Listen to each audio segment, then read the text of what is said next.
నమస్తే welcome to our channel నేను మిషాల్ని YCP నేత మాజీ మంత్రి అంబటి రాంబాబు గత 5 సంవత్సరాల్లో ఒక్కొక్కటి అరాచకాలు ఇప్పుడు బయటకు వస్తున్న నేపథ్యంలో అంబటి రాంబాబు మంత్రి నారా లోకేష్ మీద విమర్శిస్తున్నారు. రెడ్ బుక్ రాజ్యాంగం నడుస్తుంది, ఈ రెడ్ బుక్ రాజ్యాంగానికి మా కుక్కలు కూడా భయపడవు అని అంబటి రాంబాబు పదే పదే విమర్శిస్తూ ఉన్నాడు. అసలు దీని మీద పూర్తిగా విశ్లేషించడానికి మనతో పాటు స్టూడియోలో ఉన్నారు పొలిటికల్ అనలిస్ట్ శ్రీలీల గారు ఉన్నారు. వారిని అడిగే విషయాలను తెలుసుకునే ప్రయత్నం చేద్దాం. నమస్కారం మేడం. నమస్తే అమ్మా. మేడం, ఈరోజు అంబటి రాంబాబు ఇప్పుడు కూటమి ప్రభుత్వం మీద కావచ్చు, మంత్రి నారా లోకేష్ గారు పదే పదే విమర్శిస్తూ మాట్లాడుతున్నారు. రెడ్ బుక్ రాజ్యాంగం నడుస్తుంది, రెడ్ బుక్ రాజ్యాంగానికి మా కుక్కలు కూడా భయపడవు అన్నట్టు తను వ్యాఖ్యలు చేస్తున్నారు. అసలు ఈ వ్యాఖ్యలను ఎలా చూడాలి మేడం?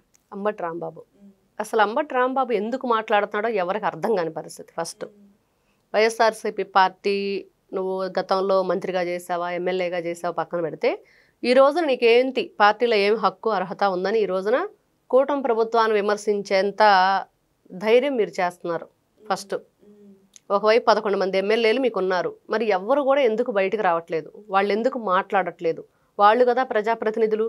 ఏదన్నా ప్రజా సమస్యల గురించి క్వశ్చన్ చేయాలన్నా ప్రజల పట్ల వాళ్ళు ప్రజాప్రతినిధిగా ఉండి వాళ్ళ గౌరవాన్ని వాళ్ళు నిలబెట్టుకోవాల్సింది పోయి ఈ రోజున అంబటి రాంబాబు అనే వ్యక్తి పదే పదే ఎందుకు ప్రెస్ మీట్లు పెడుతున్నాడు? అంతకుముందు చెప్పాడు ఊరుకోము, అసలు ఉపేక్షించము, మేము సిద్ధంగా లేము, కేసులు పెడితే అన్నాడు. ఈ రోజు అంటున్నాడు ఇంత వయసులో డ్యాన్స్ వేయటం ఎంత కష్టం, డ్యాన్స్ వేసాను. అవును, డ్యాన్స్ వేస్తే ఏంటంట, మొన్న కొండలు కూడా ఎక్కాను, ట్రెక్కింగ్ చేశాను. ట్రెక్కింగ్ చేయటం ఎంత కష్టం, మరి జైల్లో ఉండటం కూడా కష్టం. కాబట్టి అయ్యే చేసిన వాడిని దీన్ని ఇష్టంగా చేస్తాను, జైల్లో ఇష్టంగా ఉంటాను, సిద్ధంగానే ఉన్నాను అని అంటున్నాడు. ముందేమో సిద్ధంగా లేనన్నాడు, ఈ రోజేమో సిద్ధంగా ఉన్నాను అంటున్నాడు. రేపేమంటాడు? మరి చేసిన అక్రమాలని కావచ్చు, అరాచకాలను బయటపడేళ్ళకి ఇట్లా మాట్లాడుతున్నారంటావా? మొన్న మనం ఈ మధ్య చెప్పుకున్నాం, ఏదైనా సరే వీళ్ళు చేసిన అవినీతి బయటకు వచ్చే టైంలో బయటకు వచ్చినప్పుడు ఎవరైతే అవినీతి చేస్తున్నారో వాళ్ళ చేత ప్రెస్ మీట్ పెట్టి మాట్లాడిస్తున్నాడు జగన్మోహన్ రెడ్డి. ఇప్పుడు సేమ్ అదే మనం గతంలో చెప్పుకున్న మాటలే అంబటి రాంబాబు అంటున్నాడు. ఏమని? నేను పదే పదే ప్రెస్ మీట్ పెట్టి మాట్లాడుతున్నాను, నా మీద కేసులు పెట్టబోతున్నారా అని. అదే వాళ్ళ ప్లాను.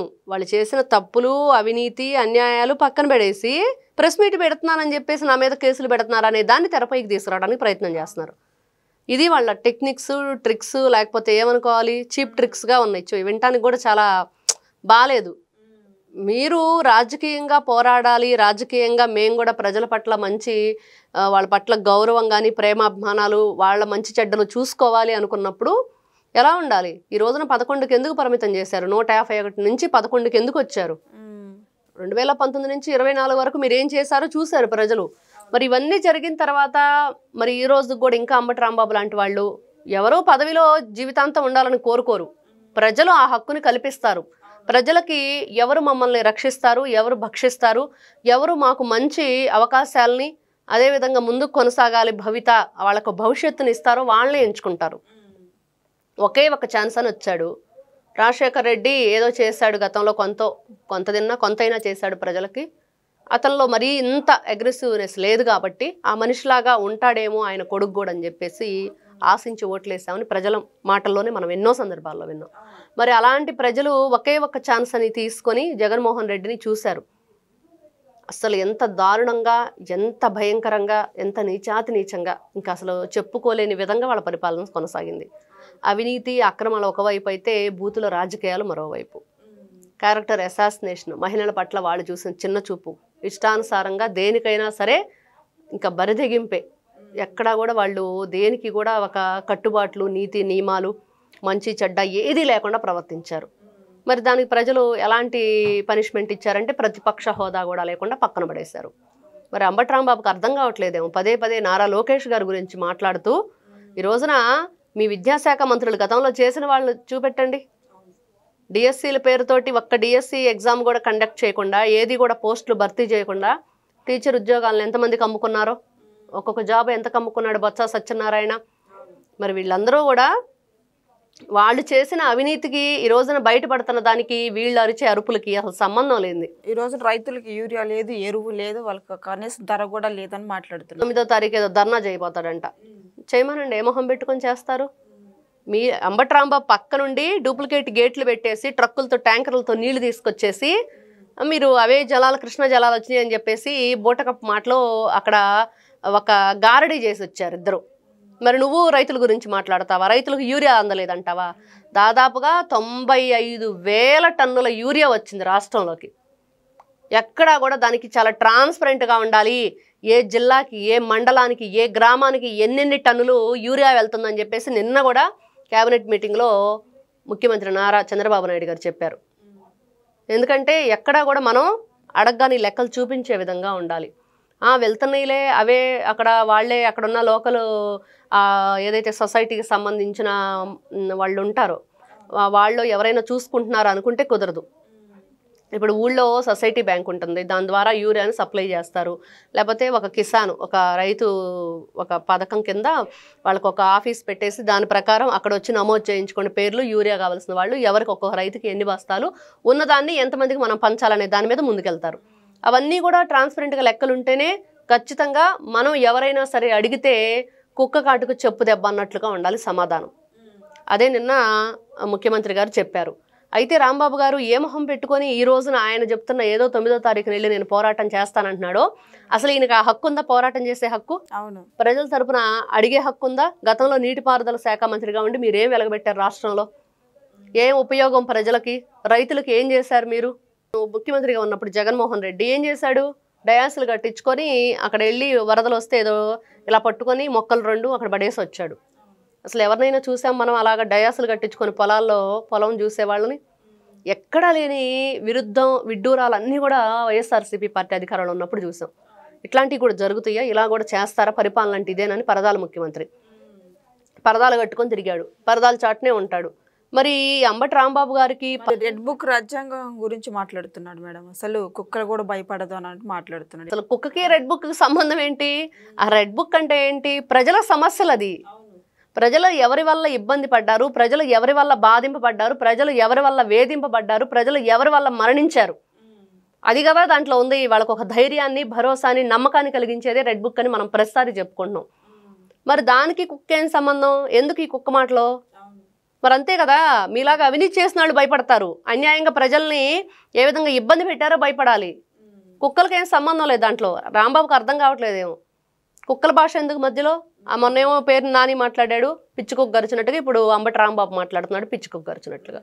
అంతే మరి, మీకు గౌరవించడం చేత కాదు ఇట్లాంటి మాటలు మాట్లాడే వీళ్ళు 11 పరిమితం అయ్యారు. కుక్కలు భయపడవు, ఇంకేదో ఇంకొకరు అన్నారుగా మడిచి ఏదో చేసుకో రెడ్ బుక్ని, మతిమరిపోటు రాస్తున్నాడు. మరి ఆ మతిమరిపోటు రాశారని మీరే అన్నారు కదా, మరి ఎందుకు భయపడతారు? ఇది ప్రజలు ఒక భరోసా. ఆయన ఏదైతే యువగళం పాదయాత్ర చేశారో రాష్ట్రం అంతా కూడా ఏం జరిగింది అనేది పొందుపరిచారు. ఒక ముఖ్యమంత్రి గతంలో ఎన్నోసార్లు 40 సంవత్సరాల అనుభవం ఉండి రాజకీయ జీవితం 3-4 సార్లు ముఖ్యమంత్రిగా చేసిన వ్యక్తి కొడుకుగా ఆ రోజు తను ఎదుర్కొన్న పరిస్థితి రాష్ట్రంలో. తన తండ్రిని అక్రమంగా అరెస్ట్ చేసి అన్యాయంగా బంధించి 53 రోజులు 54 రోజులు ఎటువంటి మౌలిక సదుపాయాలు కూడా లోపల కల్పించకుండా ఎంత దుర్మార్గంగా ఎంత నీచంగా ప్రవర్తించారు. దాంట్లోంచి వచ్చిందే ఇప్పుడు అంబటి రాంబాబు మీద కేసులు నమోదవుతున్నాయి. మరి అరాచకాలు 5 సంవత్సరాలు చేసిన అరాచకాలు ఒక్కొక్కటి వెలుగులోకి వస్తున్నాయి. ఇక నెక్స్ట్ అంబటి రాంబాబు అరెస్ట్ అవుతారా? Already prepare అయిపోయాడంట్లే.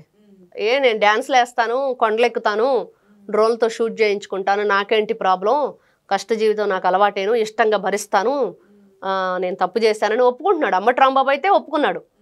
వీళ్ళు తప్పులు చేస్తారు, ఇట్లాంటి ప్రెస్ మీట్లు పెడతారు, ఏదేదో మాట్లాడేస్తారు, మళ్ళీ ఫైనల్గా నేను ఇవన్నీ చేశాను కదా, మరి ఇదేం కష్టమే కదా, జైలు జీవితం అనుభవిస్తాను, ఇవన్నీ చేసినాడికి నాకేంటి భయం అంటున్నాడు తప్పించి నా వెనక జగన్మోహన్ రెడ్డి ఉన్నాడు అని వ్యాఖ్యలు కూడా చేస్తున్నాడు. అంటే జగన్మోహన్ రెడ్డిని కూడా ఇరికించాడు ఇక్కడ అంబటి రాంబాబు అనుకోవాలి. ఎందుకంటే జగన్మోహన్ రెడ్డి ఉన్నాడంటే ఎందుకున్నాడు? నువ్వు చేసిన అవినీతిలో ఉన్నాడా, అన్యాయంలో ఉన్నాడా, అక్రమంలో ఉన్నాడా?